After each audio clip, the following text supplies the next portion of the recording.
मुख्यमंत्री योगी आदित्यनाथ ने गोरखपुर विश्वविद्यालय परिषद में अखिल भारतीय विद्यार्थी परिषद के 70वें राष्ट्रीय अधिवेशन के समापन समारोह में भाग लिया। इस अवसर पर उन्होंने प्रोफेसर यशवंत राय केलकर की स्मृति पर दीपेश नायर को प्रशस्ति पत्र और 1 लाख रुपए का चेक प्रदान कर सम्मानित किया। मुख्यमंत्री ने अखिल भारतीय विद्यार्थी परिषद के सफल आयोजन के लिए शुभकामनाएं देते हुए कहा कि यह विश्व का सबसे बड़ा छात्र संगठन है, जिसे स्थापित करने में प्रोफेसर केलकर का अहम योगदान रहा। उन्होंने कहा है कि इस अधिवेशन का गोरखपुर में होना उनके लिए विशेष है, क्योंकि यह उनका गृह जनपद है। मुख्यमंत्री ने दीपेश नायर की प्रशंसा करते हुए कहा कि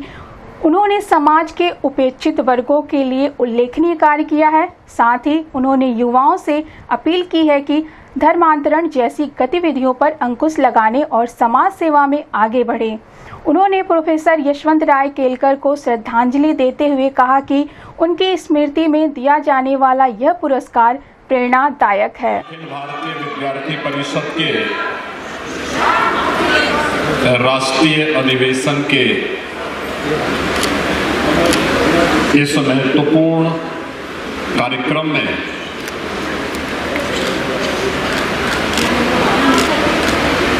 जो कुशल संगठनकर्ता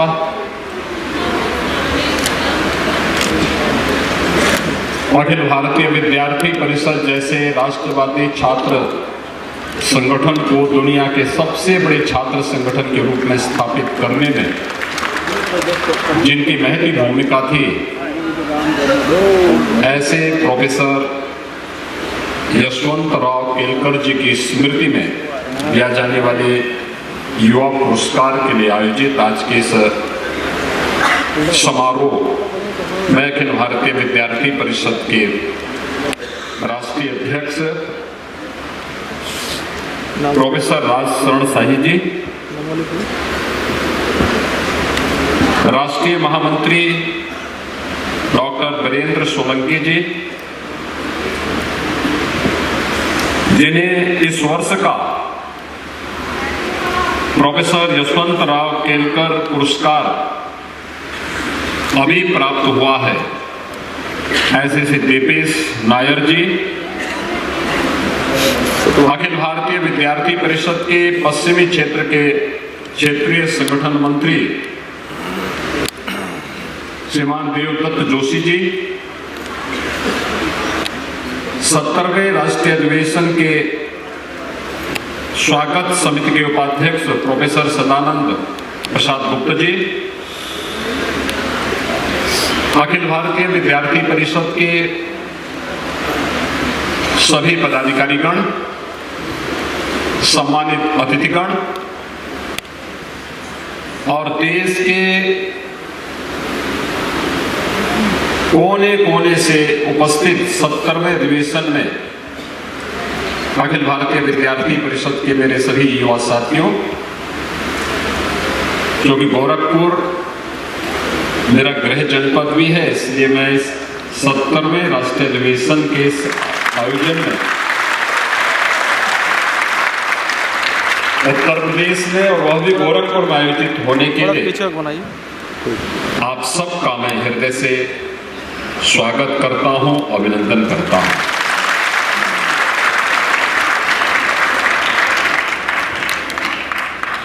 यह आयोजन बहुत महत्वपूर्ण आयोजन है। अखिल भारतीय विद्यार्थी परिषद की स्थापना के बाद यह 70वां अधिवेशन है। संभवतः पहला अधिवेशन होगा जब अखिल भारतीय विद्यार्थी परिषद के राष्ट्रीय अध्यक्ष के स्वयं के जनपद में राष्ट्रीय अधिवेशन हो रहा है।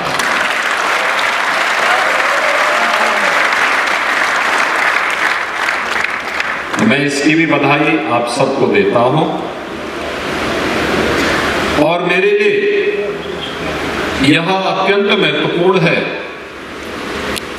कि प्रोफेसर यशवंत राव केलकर पुरस्कार किसी युवा शोधार्थी को इनोवेशन के लिए, जिन्होंने कुछ नया किया है लोक जीवन के लिए, समाज जीवन के लिए, ऐसे युवा को समर्पित किया जा रहा है और वह वर्ष हो जब प्रोफेसर यशवंतराव केलकर जी की जन्म शताब्दी वर्ष हो। स्वाभाविक रूप से इस अवसर पर मैं इस पुरस्कार को प्राप्त करता जिन्हें अभी यहाँ पर मंच पर यह पुरस्कार दिया गया है, श्री दिपेश नायर जी को मैं हृदय से बधाई देता हूँ, उनका अभिनंदन करता हूँ और प्रोफेसर यशवंतराव केलकर जी की स्मृतियों को नमन करते हुए उन्हें विनम्र श्रद्धांजलि भी अर्पित करता हूँ। जब युवा की हम चर्चा करते हैं बहुत सारे मुद्दे हमारे बीच आते हैं, बहुत सारे बातें हमारे सामने आती हैं और मैं इस पर अक्सर चर्चा करता हूँ। आप पूर्वी उत्तर प्रदेश में हैं, 1857 की क्रांति, प्रथम स्वातंत्र समर को आगे बढ़ाने वाले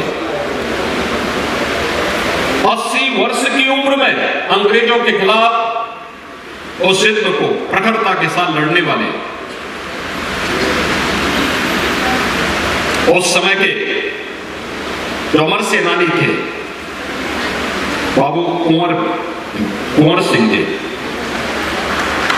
जिनके बारे में कहा जाता है कि बिहार के आरा से लेकर के आजमगढ़ तक उन्होंने अंग्रेजों को पीछे हटने के लिए मजबूर कर दिया। अगर हम उनकी चर्चा करते हैं या संपूर्ण क्रांति के नायक जयप्रकाश नारायण हो या वीर बंदा बैरागी हो या फिर एक ही जन्म में दो आजन्म कारावास की सजा प्राप्त करने वाले वीर सावरकर,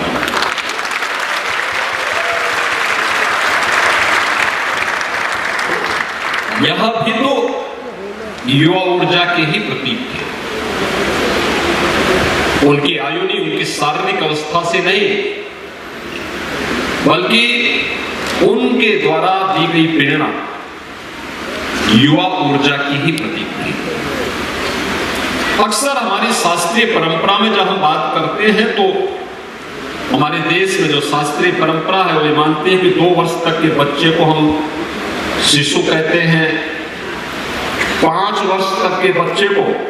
हम कुमार कहते हैं और 15 वर्ष तक के बच्चे को किशोर कहते हैं।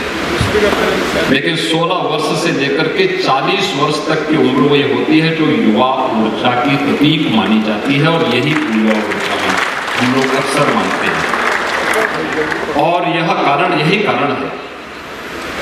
कि यह ऊर्जा जब भी अंगड़ाई लेती है, जिस राष्ट्र के पास इस प्रकार की युवा ऊर्जा होती है, प्रतिभाशाली युवा ऊर्जा होती है, वह उस राष्ट्र के उज्जवल भविष्य की गारंटी भी होती है। और इस दृष्टि से भारत सबसे सौभाग्यशाली राष्ट्रों में है कि दुनिया का सबसे युवा देश भारत है।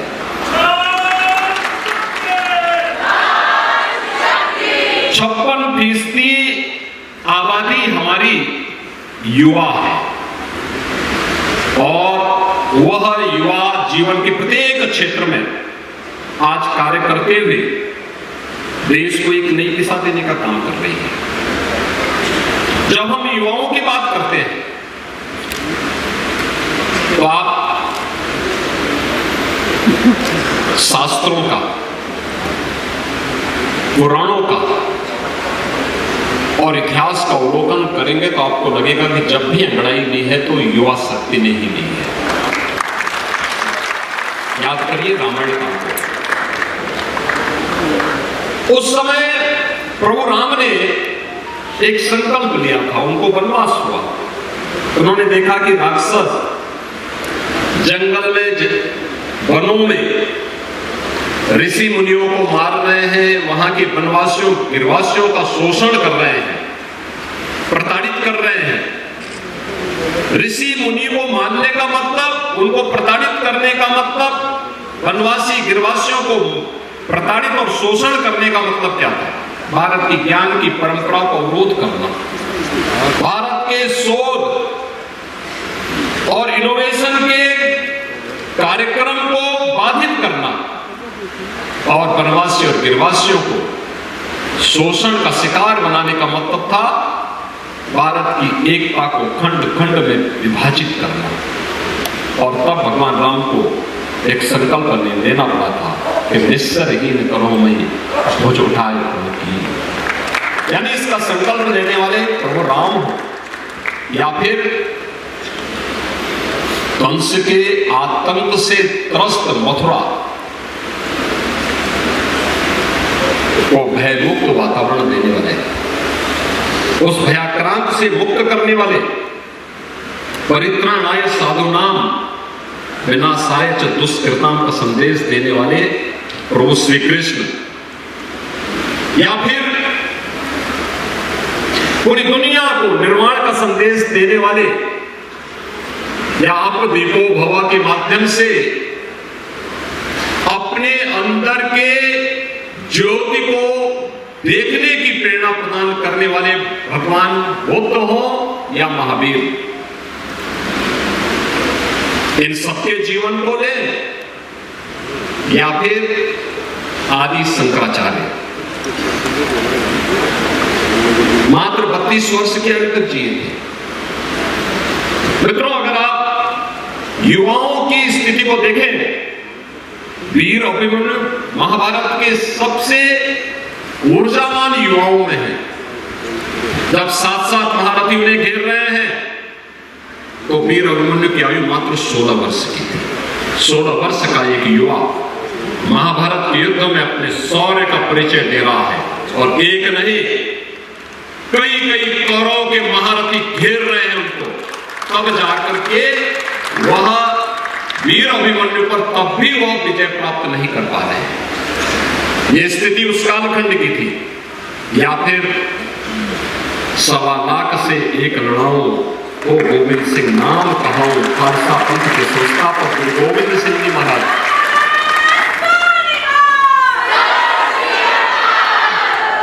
जो हट राखे धर्म को यही राखे करतार का उद्घोष करने वाले महाराणा प्रताप। याद करिए, 27 वर्ष की उम्र में हल्दी घाटी का पहला युद्ध महाराणा प्रताप ने लड़ा था, मात्र 22,000 सैनिकों के साथ।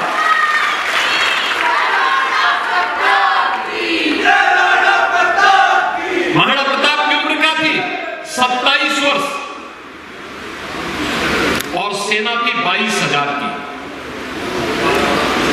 अकबर की सेना थी 1 लाख से भी।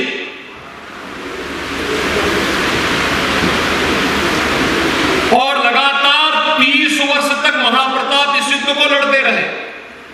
और अंततः अपने सारे दुर्ग और किलों को उन्होंने अकबर से वापस लेकर के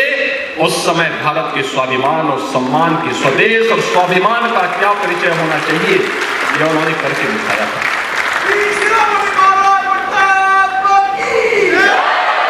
हिंदवी साम्राज्य के संस्थापक छत्रपति शिवाजी महाराज, ये सभी महापुरुष कौन थे?